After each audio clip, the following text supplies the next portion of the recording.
Hey, what's up, everyone? I figure I get a chance to discuss my thoughts on the Space Jam New Legacy movie, which takes place 25 years after the original Space Jam.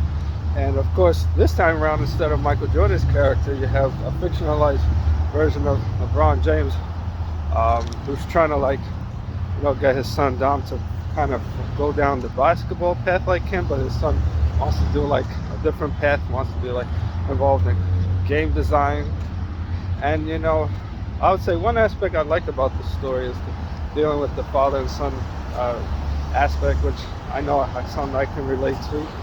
And you try to figure out how one could find their own path while I guess trying to honor, I guess the past, I guess, if that makes any sense. And then you have Don Cheadle's character who's like an algorithm, who's like a self-aware artificial intelligence who takes Dom's son into the virtual reality and kind of like he holds him hostage, and LeBron has to rescue his son, but the only way to do it is like to play like a game of basketball. And of course, that's how the Looney Tune characters get in. And of course, since the events of the previous movie, the Looney Tune characters kind of went their separate ways into different parts of the Warner verse. It's kind of, I mean, I guess it's one way of saying it's the animated version of like, say, like the Arrowverse or so. So they got to get recruited, back to play and reunite.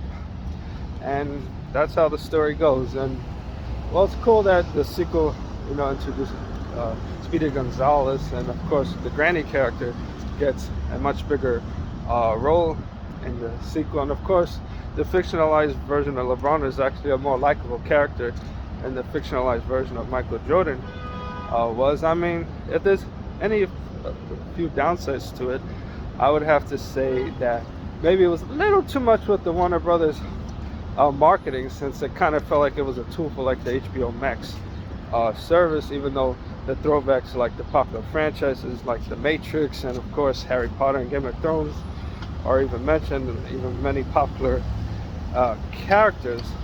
Then like that, the fact that the story's a little bit longer to kind of flesh out the characters, and the visuals are pretty impressive, especially when the Looney Tunes become like 3D characters. So that's pretty much that. I mean, for those that have seen the original, including myself, I would say, I mean, the story is, I mean, good. I mean, the music, I would say, in the 96 version is far superior, since I know the music in this version is not so great, but to each their own. So that's pretty much all I have to say about Space Jam: The Legacy. For those that have seen the first one, check the sequel just to compare to see which one you like better.